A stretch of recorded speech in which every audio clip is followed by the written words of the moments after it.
we'll get started. So we're going to have the program director, Becca, just explain what cardiovascular sonography is before we get into some program details. Thanks, Sydney. Well, hi guys. Like Sydney said, my name's Becca. I'm the program director here at Methodist College. I have been here at the college for almost 5 years now, but I was also a student in your shoes. I won't say how long ago, but it was a long time ago. So I am an alumni of Nebraska Methodist College myself in the cardiovascular sonography field.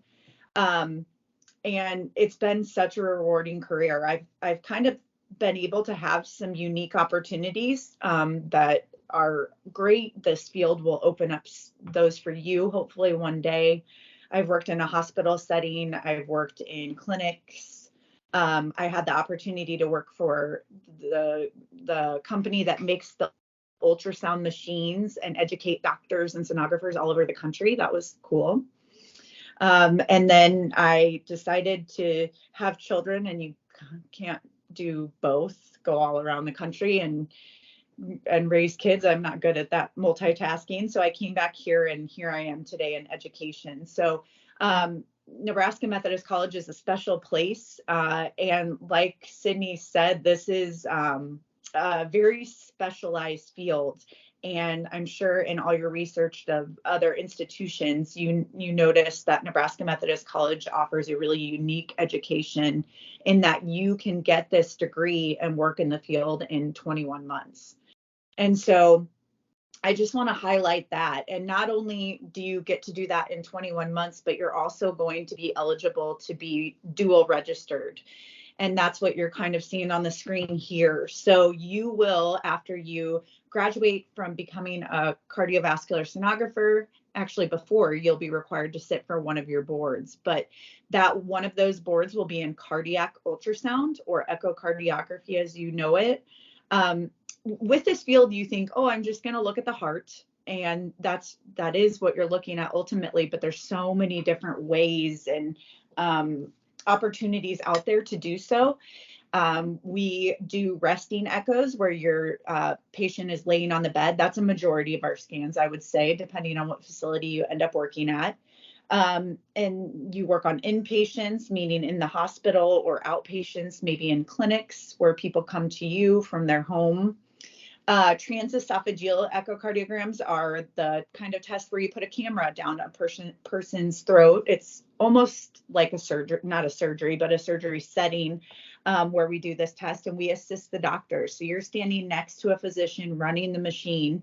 They're requiring on you to be extremely knowledgeable, and you're taking the pictures while they run the transducer, the probe. We also do stress echoes, which there are a variety of type of those. And that's when the patient, you image them at rest, and then you can go ahead and take their images following their heart beating at a higher, faster pace. Gives the doctor a lot of information on how to treat them, maybe learning different pathologies. But the point of the matter is we can also stand in on surgeries. There's just the opportunities I could talk about are really endless. You're not just doing the same exam every day. And then here in the Midwest, for sure, not all over the country, I would say it varies, but definitely in the Midwest, hospitals want sonographers that are what I mentioned, dual registered. So that's cardiac and vascular ultrasound specialties. So like I said, once you go through this program, you'll be eligible to sit for both board exams. And they do, like when you're registered, they'll require you to be registered after they hire you if you're not already so. And that vascular part is ultrasound. We're looking at any vessel from head to toe. So you think of an artery or a vein, we're imaging it with ultrasound. So just know that we get to do so many different parts of the body. It's pretty incredible. You're always working with cardiologists or with vascular surgeons or with radiologists, because at the end of the day, we are their eyes and ears, which is the reason why you will come into this program and find it so challenging. We can't just do that job without having a very rigorous program, and getting it done in 21 months makes it extra rigorous. But I will tell you, from being an alumni of 16 plus years ago, this program has been so successful, and we have gotten better and better, and we're always striving to improve. So you will get what you need from this program, but you can anticipate it will take a lot of work and change your current lifestyle for sure. And we'll talk about that kind of as we run. But you are the chosen ones for this program, so you need to be excited.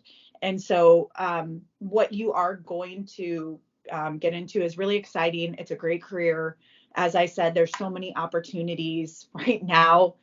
The opportunities are crazy. I just left a call with a local hospital here, and all our students, they're wanting them so badly because they have 4 openings. So they're having a meeting, trying to entice our students to apply to their facility that can offer so much. There's sign-on bonuses. There's just really, I hope this will be the same way when you graduate. I can't guarantee it because I've seen the other side where there haven't been as many jobs opened. But I can only hope. But right now, the future is bright. So be excited, and I hope you enjoy the presentation here. Sydney, we're ready for the next one. Thank you. And I know Brooke was having some issues seeing the PowerPoint. Can everyone see the PowerPoint that I have up? We're good on my end. Everybody else? Yeah, I'm seeing nods. Okay, we'll move on. And feel free, this is very relaxed, it's very informative, but feel free at any point in time to ask questions. We are good with that. So opposite way, Sydney. She's my Vanna White for the day. Yeah. My screen is freezing. I'm sorry. Oh, it's because we're together. So we always have computer issues when we're together. Oh, here we go. Okay. All right. Okay. This is actually Jay. He was one of our graduates a few years ago. He now works at Methodist Hospital as a cardiovascular sonographer, but excellent student. If you ever get to see him out in the field, he will help you, and he is incredibly bright and hardworking. So we have 2 tracks. So this is where it gets a little dicey, but this is good because you guys are all the associates, what we call the associates track degree, where you guys will be completing your 21-month program with us starting in the fall.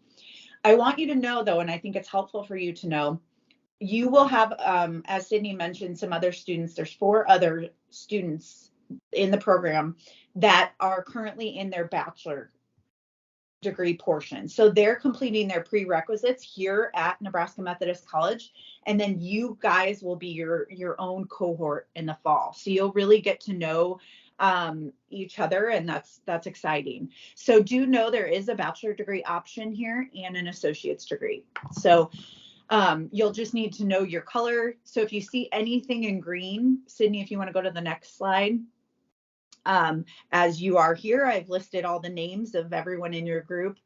So when you see the color green, that is associated to you. Sometimes I'll invite bachelor students in here, so it gets a little confusing. So you don't need to memorize this, but it is helpful for you to kind of know the tracks that are available here at the college. So like I mentioned, those bachelor students are currently doing their prerequisite coursework in the fall. They were here. They did get to do a little sonographic experience course, which was fun for all of us, where they got their hands on the probe. It was nothing in detail, so you're not going to be behind when you start in the fall. You guys will all be starting from the same place, essentially, when it comes to ultrasound. They're doing their prerequisite coursework in the spring. Some of them are taking the opportunity to get a little bit of coursework done, maybe get ahead and take a little bit off their plate in the coming semesters, fall and or spring. But for the most part, a lot of students decide to take that summer off before starting the program. Okay, you can go ahead and move to the next slide. Okay, so this is, as you can see on top, this is the bachelor's second year, but your first year. So you guys all come together, if that makes sense. So here's what you can expect in fall. You will be, and you'll be getting these details eventually as the fall gets closer, but you will be completing sonography coursework. In the cardiovascular program, we really pride ourselves on the first day you are already on that machine scanning people, because we need every moment available to us for you to get your hands on what we call the transducer and get comfortable imaging people. And so day 1, you are doing your echo or cardiac work, as we it, and your vascular work. So that first week you can anticipate already scanning. At the same time, you'll have to be balancing arts and sciences coursework. And you'll, like I said, be in the lab and didactic classrooms. You'll learn here at the college for sonography. We like to be in the classroom in person as much as we can because we have found that to be most successful. So that's the type of learning format you can get used to. We also have online courses to make things more doable across the program. So it's really a variety at the end of the day, but sonography in particular is hands-on, right? And these machines are hundreds of thousands of dollars. So we can't send you home a machine. You got to come to us in our beautiful lab that I'll show you here in a moment. In the spring, so that's your fall semester. And really a lot of that time is you getting used to being on campus, learning Methodist and learning your instructors and your cohort. There's a lot to adjust to in that fall semester. In the spring semester, that is when you, I would say, really start to live in the sonography lab. So we work towards that goal. But the current students that are in their spring semester are spending a lot of time. The goal by the end of the spring semester is to have you scan normal, I would say normal echo for sure, and then most of the normal vascular exams. So you're already going to be off to the races by the end of spring, because you'll notice that clinical, and I didn't put it in red to make it scary. Honestly, it just stood out on this background because clinical is the best part of your education, in my opinion, which is always hard for me to say because we work so hard to make the school part the best. That's what we do, but the clinical is where it's at. That's where your patients are at. That's where your doctors are at, your other sonographers. So it's a huge part of your education. So we take that very seriously. But you'll notice in the spring, you will be interviewing at clinical sites that we have available to you for your summer, fall, and spring semesters. So I'll talk more about that in a different slide, but just know we're already thinking about clinical come spring. And that's actually a year from now. We're less than a year from now, I can say. So your physics board exam here in the sonography field, I hope you all have done your diligence and looked at what this field requires of you. If not, I suggest you do that so you're familiar when you come in. But you are required to sit for board exams to become certified, to show that you know your stuff. And so one of those exams is called a SPI board, sonographic physics and instrumentation, also known as the physics boards. So you can see why sciences are so important to us, why math is so important to us. You have to sit for a board exam specifically to sonographic physics. Now, I will tell you that I taught this for several years, and so it has to be doable information because I could not do it otherwise. Sonographic physics sounds very intimidating, but once you're on that system, it makes a lot of sense. We have excellent physics instructor that will help you all along the way. We have a tutor, and we really help prepare you for that board exam. Our board pass rates are excellent. So do know that we help prepare you for this. In the summer is when you'll begin your clinical rotation. Now, you'll only be doing 1 day a week. We call it our clinical experience because we want you, I of course got to read about you guys. But as far as hospital experience, if you're someone that has never had that experience, that 1 day clinical is a great way for you to take in what you're about to get into. And so you will get hands-on experience in that 1 day clinical, but really it's helping you prepare for your full-time clinical, which will start in the fall and spring. Meanwhile, you'll notice you're doing your sonography coursework. You'll still be in the lab and managing your arts and science requirements, depending on what you bring in. So these are all really important parts to your education. Is there any questions so far? I know this is so much information for you guys. And okay. For questions, feel free to either unmute yourself or you can also type in the chat. If you haven't seen, we do have a chat and we are monitoring that as well. Awesome. Yes. So this is essentially your next year, fall, spring, and summer. Okay. So now you have 2 semesters left. So Brooke, if you want to go ahead, or Sydney, if you want to go ahead and move along here. So for you guys, remember, you're the green. You will still be completing your fall and spring. As I mentioned, that is when you do your clinical rotation. So you are 4 days a week, full days, like a job. It will feel that way, except you're paying money for your job, to be at this clinical site. It is by far, as I mentioned, the most rewarding, valuable time that you will have in this program. All the hard work that you do in the lab here will pay off once you get into that clinical rotation. Now, I'll talk more about the clinical rotation, but we do have online coursework if you are a distant clinical site student during this time.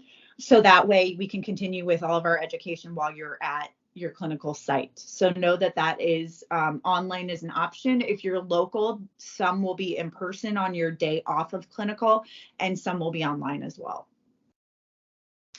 I talked about board exams, how you will be eligible to sit for a cardiac board exam and a vascular board exam.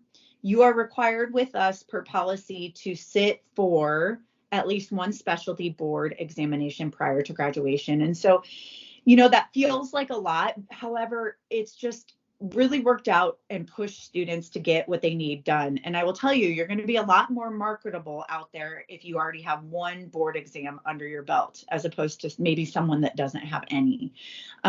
Sites really look for that. And that's one less thing that they have to keep track of or take a risk on, that you'll get your board exams done. So we will have you sit for at least one specialty board of your choice prior to graduation.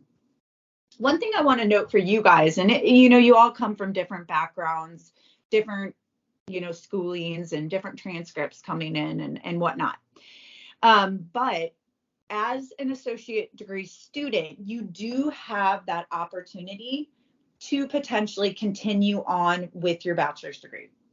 So if you're someone that doesn't currently have a bachelor's degree, in my opinion, and I'm not trying to sway, but just from my experience in the field, having a bachelor's degree really opened a lot of doors for me. I don't think I would have gotten into working for Philips, an ultrasound company where I got to travel around the country and educate doctors and sonographers on the equipment, had I not had my bachelor's degree. This job as an educator, definitely it was required that I have at least a bachelor's degree. So when to work in the field, you only need an associate's degree, as you are here. And there's nothing wrong with just having an associate's degree. However, I will tell you that Nebraska Methodist College has a great opportunity for you to finish your bachelor's degree in as little as 3 semesters, depending on the load you're willing to take. So with that being said, you can come into the program, and then you have, which I'll introduce you to your advisors here in just a second. You'll have that opportunity to have this conversation with them. So think in your head, maybe would I want to be a bachelor's student and be able to do my work online while I'm working in a hospital?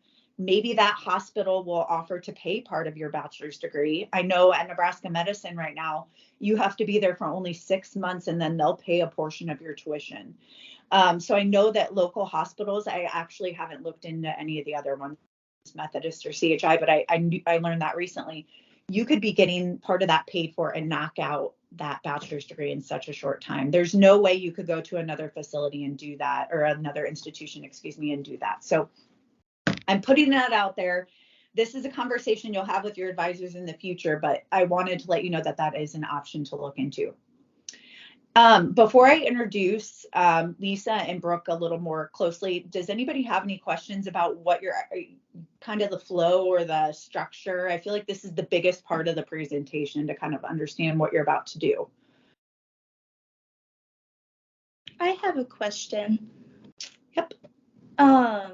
What are the hours of the clinicals and the classes? Yes, this is a good question. Always asked. So we're in the process of finalizing our fall schedules. So I'll talk to clinical first. Clinical is generally 8 to 4:30, but it really depends on the site that you get placed at.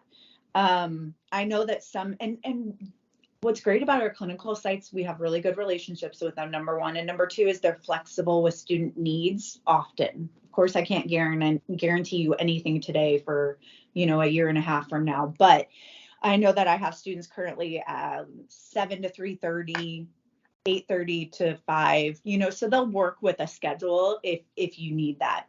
Also, we currently, our majority of our students have Wednesdays off. It's just worked well with our courses that we still have. But we can also, depending on what courses look like, maybe work with that day. So if you are a distant site and you want to come home for the weekend, sometimes we can work with that with the site and let you maybe go to clinical Monday through Thursday, and then have Friday, Saturday, and Sunday to be at home and then drive back to your site. That has happened too. Did that answer your question for the clinical site hours and days? Are we going to know where our clinical sites are ahead of time? Yes, and I will get to that more about clinical here in a moment. Back to your courses, it's kind of all over the map. How we do it in cardiovascular that's worked really well is we have a day, essentially a week, the first semester at least. I'll speak to fall. It's basically a full day of echo and a full day of vascular. So you can already assume that 9 to 2, or give or take here or there, you're going to be at the college working on those. So 2 days a week will be dedicated to sonography in the fall. Other than that, it really varies. Some things are online. You'll be taking pathopharmacology. That will be on campus. And so that is a few hours, a couple times a week. And they offer 2 different times. So I can't really speak for exact times, but you'll be definitely spending some hours and days on campus, but you'll also have a little bit of flexibility for those of you that are going to choose to work, maybe part-time. You'll have that too that first semester. So if you want to go, I think I forget what's next. So here's your online, thank you, I jumped ahead. This is your online courses that you would complete as a bachelor's student while you're working in the field. You've already graduated with your associates the previous May, and you're completing what we always say is 3, if you need a little more, 4 semesters to get that bachelor's degree. Thanks, Sydney. Okay, so before, and I'm going to stop talking because, I do that a lot, but I want to introduce, I want to debate. Oh, we'll just do it. I'll introduce Lisa first. So Lisa Johnson is on the call as she waved, at the beginning. She's one of our advisors. She is actually with what we call the TRIO program here, and I'll let her go ahead and talk more about it. But if you do the bachelor's degree option, she will be your advisor if you are a TRIO student. So Lisa, if you want to go ahead and just let them know about that. Hi, Lisa here. Sorry. Hopefully you can hear me. I'm working over at the hospital today, so it's a little loud over here. But if you decide to pursue the bachelor's program, so I know you were introduced that today and have some time to think about it. But if you decide to pursue the bachelor's degree program and you identify as someone who is either first generation, meaning you are the first in your family who may be completing a bachelor's degree, you identify as low income, or you identify as somebody with a disability, you might be eligible for our program. Our program is a federally funded program that offers additional support to students, academic support, advising, financial support. So we offer the students who participate in our program scholarships. We assist with financial aid questions, completing the FAFSA.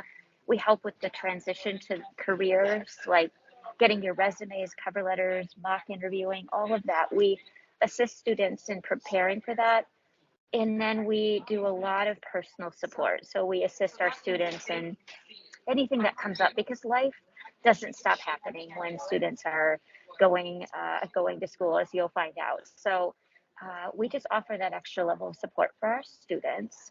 But again, we can only begin to serve you if you decide you're going to do the bachelor's program.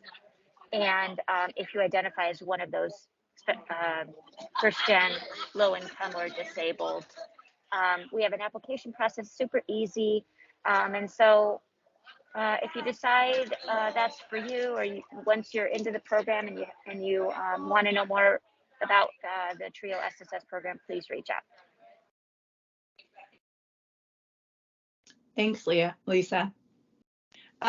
So for you guys now, because you were accepted as associates students, you're going to, Brooke Clements is actually going to be your advisor. So that is something, Brooke's here, she'll go ahead and introduce herself, but she'll help you with literally everything. She's, I feel like, the jack of all trades, as is Lisa as well. So Brooke, do you want to go ahead and introduce yourself here? I jumped the gun. I'm sorry, one slide. No, you're all right. I can do this. So hi, everybody. My name is Brooke Clements, like Becca said, and we're really excited to have you in the program. It's going to be great to meet you all. I will probably be meeting you officially when we start registering for classes and some things like that. But I've been at Methodist for a little bit of over a year, but I've been an advisor longer than I'd like to admit, and I've been in higher ed since 2007. So I love getting to know students. I love learning from you guys as much as you learn from me. I feel like we're a partner. I'm your partner. I'm your teammate in getting you graduated. So whatever that means, whether it's just making sure you're registered for the right classes, great. But if there's something that's going on outside of school, we obviously understand that life happens, kind of like Lisa was saying. So we kind of provide that support for you, get you connected to campus when you need to, and kind of work through any roadblocks that might come up while you're here. So that's kind of what I do. Like I said, we will meet officially and get you all registered for classes. But we wanted to remind you as well about the prerequisites for the program. So you can see on the slide here, you might want to just take a picture of it, jot it down. But these are the prerequisites for the AS program. So really important that you have to have all of these completed before starting with us. So, and when we mean completed, we mean C- or higher. So if you earn a D in a course, that doesn't work. So you need to make sure that you're working through all of these. It is fine if you're in progress with them now or over the summer. We just need to have them completed and your transcripts sent to us by the time that classes start in August. So while you're, when we're registering for classes, I will remind you of this, right? And we'll go over and make sure everything is set and ready to go. I'm sure Sydney has kind of walked you through those as well. The three that are kind of the most important that kind of trip students up sometimes are the anatomy and physiology courses. You need to have 2 of them, A&P1, A&P2, and you need to make sure you have the lab with both of those. So not one lab between the 2, you need to have a lab with both. Most of the area colleges, they offer them that you can't register without that, so that's okay. You just need to make sure you have both of those. And then physics. Physics is really important. It's a very foundational course. You're going to take 2 more of those while you're in the program. So lucky you guys, you'll be taking more physics. So if you're in that class right now, make sure that you're kind of absorbing as much information as you can, because definitely the anatomy, physiology, and the physics are going to follow you throughout the program. So those are really foundational. That's why we have them as prerequisites, because they kind of build on everything else that you're going through. So once you're starting the program, they kind of assume you have that foundation and they're going to hit the ground running. So making sure you have those complete. If you have any questions about that, feel free to put it in the chat, or you can follow up with Sydney after the fact today if you have more questions. All right, next one, Sydney. The next thing that, we'll talk about is the ALEX math placement exam. So for those of you that already have math completed, it's technically a prerequisite. You may or may not need to complete this course or the placement exam. You already have the transfer credit. But the really important thing is you're going to start getting some communication about this placement exam. If you have a higher level, like you've completed trigonometry, calculus, or something like that, it's likely that you would not need the math placement exam. If you've taken college algebra very recently, also possible. So that's something that you and I will work through individually on when you're taking the exam, why you need to take it. If for some reason we're going to have you take the exam, we would have you take it, and if needed, we will put you in a math review course. We're not going to take away your math transfer credit. You're not going to have to do college algebra again, so everybody can just, whoo, everybody's good. We're not going to make you take it again, but we'll put you in a math review course that kind of helps you refresh on those skills. And especially when you're going to take those physics classes, there's definitely some math in there. We want to make sure that you have that refresher if you need it. So that's kind of our rationale for why we have students take the math placement exam. Don't worry about it too much now. You and I will talk through that process for you, but just know that it exists and it might be something that you need to do. They'll start sending that information out to you in April, and then you and I can work through that process together. So when you and I register for classes, we will work through creating a degree plan for you. So not only have you completed all of the prerequisites, or you will have them done, there may be other courses that you're going to transfer in, like a humanities course, for example, or something to that effect. So we're going to create a specific plan just for you to make sure that you're going to graduate on time. You're going to take the courses that you need in the sequence that you need. So this is an example of the advising sheet that we'll create. This is the bachelor's degree option, but yours will look very similar. Once you leave, when you're registered and all good to go, you'll have that planned out, and then you and I will work through it each semester to make sure we're on track. We're checking off all the boxes and everything will be good to go. You'll also have a degree audit, which is this one here on the top.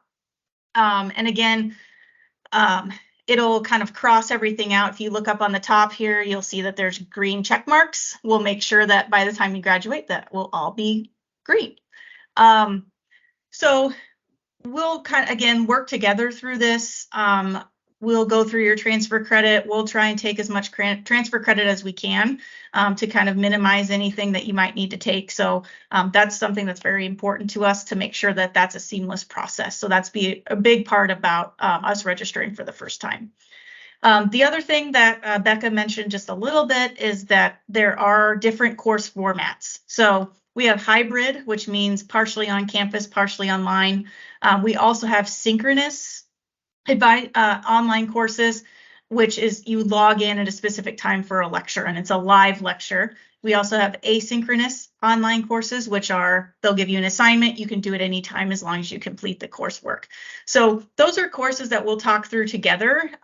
For example, if you have a humanities course left, most of those are going to be online courses that we can knock out for you. So we really try to work through your schedule. I know Becca does a really great job of building the sonography courses so that it's, you know, you're limiting the amount of time you're coming to and from campus as much as we can. So, but that's kind of part of the process, is making sure get the puzzle pieces together so they fit nicely. So any questions about that?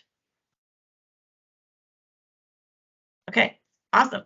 So be on the lookout for information from me and Sydney, probably in end of April. We'll start reaching out to you about registration. We'll talk a little bit more about that at the end, but you are early. You're early in the process. You haven't missed anything. Our fall schedule isn't even available yet. So we are ahead of the game right now. So thank you. That was awesome, Brooke. Much more clear and concise than me. So that's awesome. Okay, sonography lab. Here is our beautiful lab. This is a photo. We actually, for those of you that haven't come on a tour yet, which I think that Sydney will definitely encourage you still to do so. This is our lab. We call it the 501 building. So it's down the street from main campus.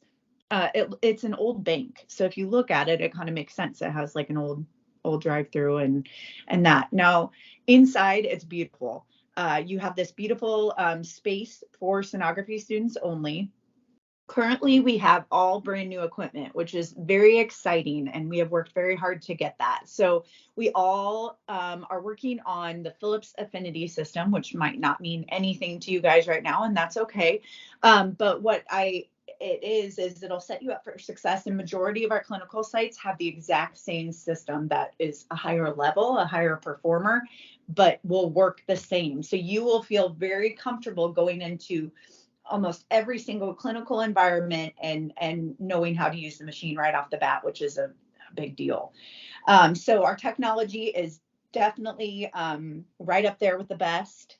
And we have a total of 5 of those. And then we have one portable CX50 machine is what it's called. And so that allows you to work off a machine that you also might see out in the field, but also get used to what it's like to work on a different system. It's a great machine. And so you'll get that opportunity as well. You'll see there's like a little door. If you look back, there's 3 beds, and then off to the right, you see this big door. We call that the vault. And that is because it is literally a bank vault, and that's a bank vault door as well. So I always joke, like, nobody's ever moved that door. I haven't tried because it scares me to even think about getting stuck in there. But that space back there is room for another bed. It's kind of where we put our things when we're having our labs. So this space is ours, and I think that's really special. Not every program has their own space. We have a great volunteer program here. I will tell you that's probably one of the hardest things here at the college to do but we find volunteers, and they're all excited to work with you. We use volunteers from you, the students. So if you have family members or friends that want to be scanned that are 19 or older, we encourage you to bring them in. That's great. We are not a place that will ever give any result ever. We know how to handle things if we find something incidentally, but you're strictly there to practice. So that will be an opportunity to you when you come to the college to be able to do that and to practice your skills from people you know, and then also volunteers from the hospital, from the college. So we want you to scan as many different body types that you can, because that will help prepare you for clinical, because we get to see all different kinds of patients. And we try to get pathology, which is the disease of the heart and vessels, in there. That's probably our biggest struggle, is to find patients that have real pronounced pathology in here, because usually they're the sicker ones on some occasions. So we try to get you experience with that as well. So we also require, so for now, you guys are early. I know people always ask, what do I need? We will allow you to wear scrubs of any color in the lab. So you can have any solid colored scrubs. So if you own black, great, wear them.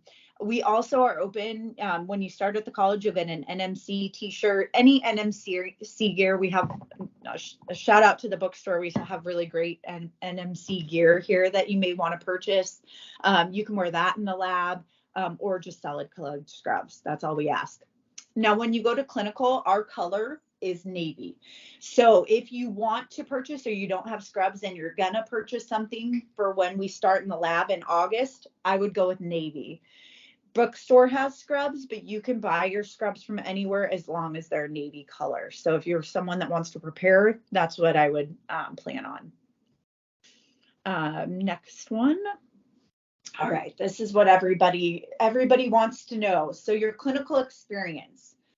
I always tell people you have to work your way towards the clinical. So you will find that we try to not focus on the clinical experience so much, because that's where everybody's thought process goes to, but to kind of live in the present moment and to work hard in that lab, because you need to get that mastered before you can even make it to clinical.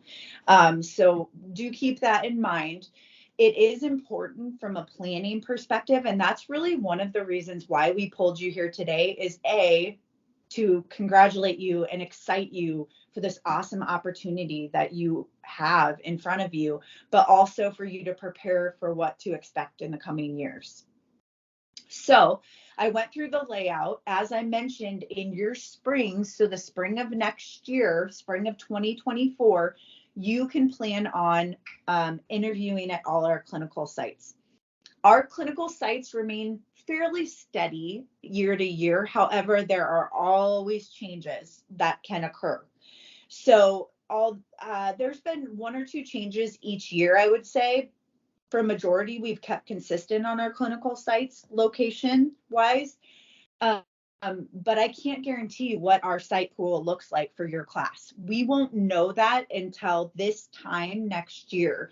So for example, in January is when we like to do it. We get the whole group together, and the clinical coordinator and I meet with you to discuss what clinicals look like and to announce what sites will be there. So for example, for 10 students, we need 10 sites. And so we'll announce those, and regardless, you will interview at every single site. So we prep you for that interview. We have you work with Andrew Skarka, who's in charge of our career preparedness, and you'll work with him to prepare you for those interviews. But that will be your job to get all those interviews in. We give you almost 2 months to get those interviews done, and the hospitals are used to them for the most part. And then you rank the hospital, and the hospital ranks you. So you'll have a little ranking sheet, number 1 through 10, and you'll say, Nebraska Methodist is my number 1 choice, and then so on and so forth down. And then we collect those from the hospitals, and then we look at the entire layout. So as program director and clinical coordinator, we lay those out, and we say, we try to match them to the best of our ability. I will tell you, never has it ever been 100% match where you get your first pick and the site gets their first pick. Some do, but not all across the board, because there's just too many options. We look at the big picture as well. So we do let the matches guide us, but we have to look at, we've been working with you now for two semesters, and we get to know each other very well. We know your strengths, we know your weaknesses, we know these sites, we know what the labs are like. So I'm throwing out names. Megan, I do not know you at all, but let's say you are super quiet and introverted and maybe struggle in a high pressure environment. Okay. Maybe that's something. So it wouldn't be in your best interest if one of our sites I'll tell you, one of our sites would be Methodist. We're a Methodist facility. So maybe Methodist is a high, fast pace, many sonographers. You got to keep moving quickly. That might not be the best fit for you. You have to kind of trust the process and our experience. So we look at everything across the board. So with that being said, you will know your site match by April. So that gives you plenty of time to plan accordingly. So here at the college, because cardiovascular is a specialized field, we will have distant sites. I can guarantee you that. I can't guarantee how many. I'll tell you that this year we have 10 students. 5 are local, 4 are distant. So when I say distant, that may mean many things to you guys. Distant to you might mean Alaska. Distant to someone else may mean, more rural areas like Kearney. So an example of a distant site is anywhere outside of really the metro area. However, we consider Fremont local. We consider Council Bluffs local. So really, Lincoln would be a local site. So just know that those are local. And then anywhere outside of those parameters, really, we call it distant. So the distant sites that we have this year, we have 2 in Kearney, we have 1 in Grand Island, 1 in Sioux City, Iowa. We also allow students to find their own distant site. So I'll put somebody else on the spot. I see Sydney there. Sydney, let's say you have an aunt and uncle that you want to go live with, and you want to experience living in, I don't know, California. That sounds nice right now. You want to do that. We welcome that. You will work with the clinical coordinator, and you will do the homework yourself and really look at institutions that would have cardiac labs and vascular labs that you could work with. And then the clinical coordinator partners with you and makes sure that site meets our accreditation needs. We just went through a recent site visit here at the college, which is huge. It happens every 5 years. So it was my first site visit, and it was successful. We're done. We're passed. But that means you guys are part of an accredited facility, which is really important to getting a job. Many sites, hospitals out there don't want people that don't come from an accredited spot. But with that also comes responsibility on your part, and you have to have a clinical site that also meets our accreditation needs. So we'll help you through that. We welcome these opportunities. We've had a student go to Colorado. We've had them look at Virginia. And then what was a recent one? Kansas. But the list goes on. So if you can think of anywhere that you want to be and you want an excuse, you have no connections here, and you can go ahead and move somewhere for 2 semesters, this is your time to shine and to do that. So that would be an opportunity for you. So like I mentioned, your April is when you get your site matched, and then you will begin your full clinical rotation in August. I mentioned there was a 1-day summer clinical. Everyone will be local for that. Hospitals can accommodate for 1 day, but to have you there 4 days full time is harder for them, especially most of the hospitals are working down. That's why we don't have 10 clinical sites here in the Omaha area. I will tell you that the distant clinical sites allow many cool opportunities you would not get here. One of those being pediatric exposure. So I don't know, Megan, you mentioned you had a hole in your heart, and you got to have that. So that would be one pediatric reason to have echoes. Out in the rural areas, you'll get exposure to that at a lot of those hospitals. Now, when I say rural, that's your Kearneys, your Grand Islands. Our students that are there now are getting to scan pediatric, which is highly specialized. So that's a cool opportunity for them. I will also say that our distant students, many of them were maybe scared to go distant. Some of them want to, and then they ended up staying. I know one student in Kearney graduated, did not want to go distant per se, did it and met her significant other and is getting married and still works out there years later. So that happens quite frequently as well. So don't count out those distant sites. But I want you all to know, and I want to be very clear because I like to have this conversation right now, and that's why you're here, is that distant sites are a possibility for anyone.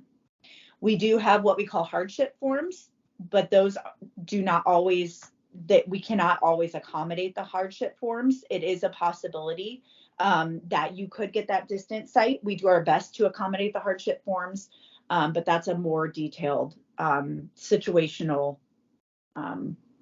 situation that you would have to file that form for. So that being said, whether you have kids or a dog or don't have anything, the possibility of you going distant for 2 semesters is very real with this program. Okay. So does anyone have any questions about clinical? I'm guessing you do. So please ask away.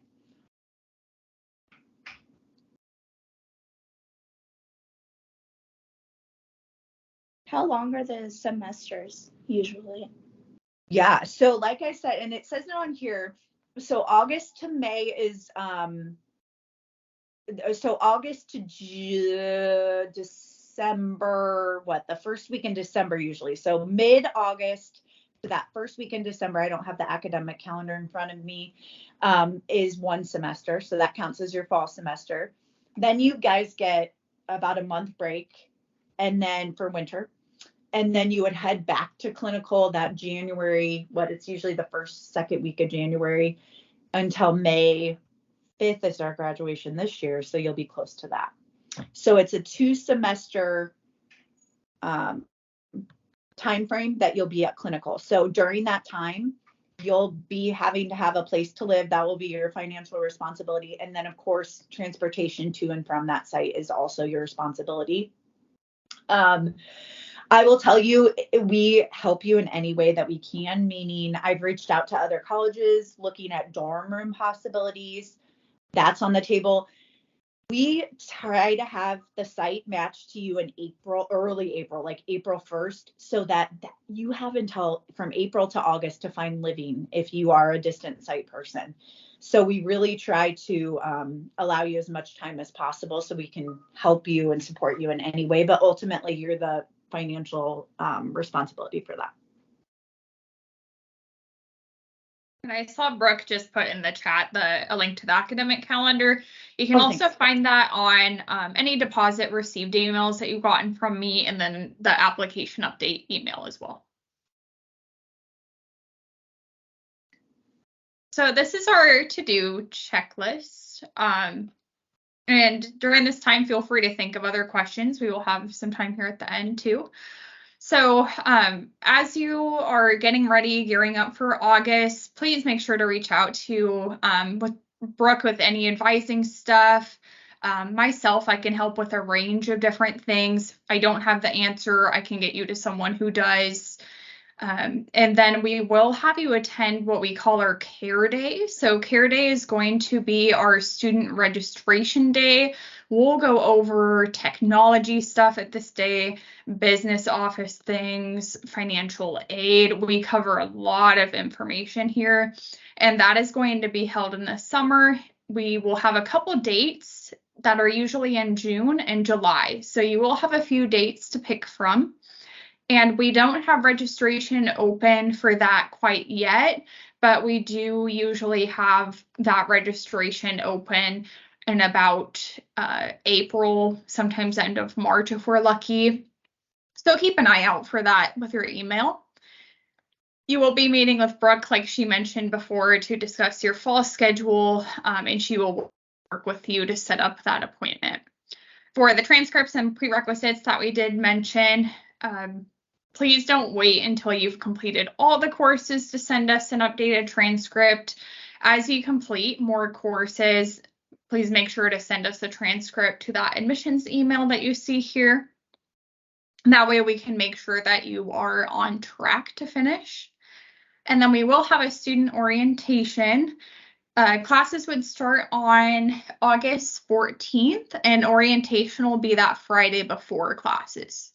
So that'll be usually student badges are taken care of then, parking passes, just finishing up any last minute things before you come to start classes on that Monday. And this is all of our contact information. So feel free to take a screenshot if you'd like to, take a picture. But all of this is also listed on our website if you do lose any of it.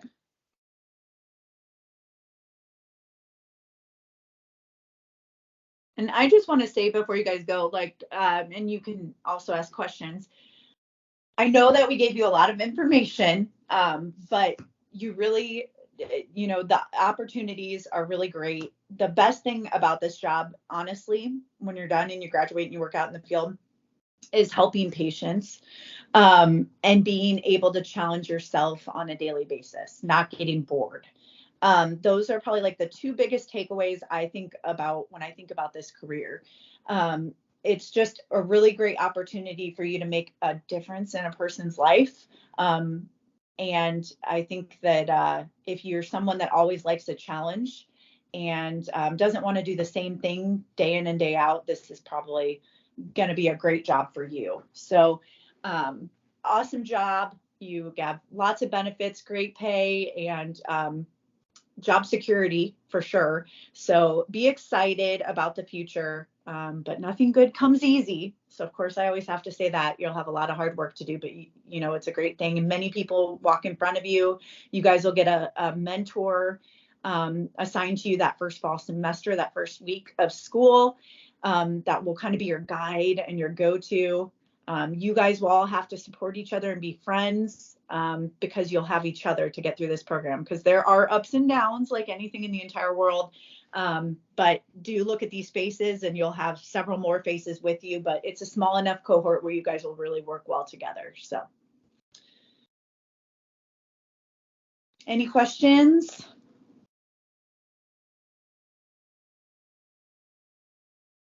Was this helpful information? Yeah, good. And if you log off and you're like, oh no, I have a question now, please just email me or give me a call and I'd be happy to help you. Awesome. Well, thanks for joining on, guys. Thank you. Thank you.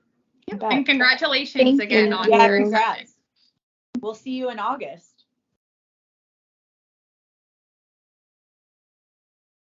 When is the care days? So there'll be a few different dates to choose from. So I believe last year there was 2 dates in June and 1 or 2 in July.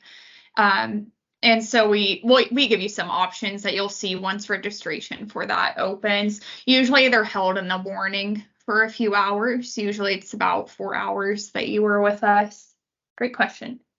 Okay, thank you. And then, also, for working while you're in the program, Becca, before people log off, do you just want to go over kind of how that works? Oh, for working while, yeah. Yes. You know, I feel like I hit a lot of the questions that we hit, but that's a good one. So I mentioned maybe if you wanted to work part-time, or those of you that have jobs, you know, it honestly, how I tell people, especially if I don't know them well, that it's hard. You have to look at yourself and realize how much you can handle. So I do have several students that have part-time jobs. I will tell you, as the program progresses, it gets more and more difficult to hold a job. However, I understand everybody's in a different financial place, but just make sure when you take a job that you have a job that knows that may need to cut back hours as it progresses or be flexible. I think working at the beginning of the program is much more doable than towards the end, because you heard you're going to clinical from 8 to 4:30, 4 days a week. You still have other classes. Yes, you have the weekends free, but we do have open labs every other weekend.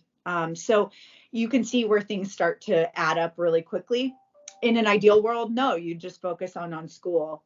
That wasn't my life when I was here. I was an older student, so that makes me really old now, I guess, if I said I was so long ago. But anyway, I'd already had a degree. So I came back and I had to work because I was supporting myself. So I did my clinical until 4:30. I got a job that I knew I wasn't going to do forever, but it worked out well for me at a lab at the hospital I was doing clinicals at. And I walked across the hall and I worked in that lab till 11 o'clock at night and studied every other moment on the weekend that I could. So you got to do what you got to do, but you have to look at your own personal, what you can handle. Can you still take care of yourself mentally? Because this program is hard, and physically, and make things balance, then go for it. But be prepared to really cut back on that work as the program progresses.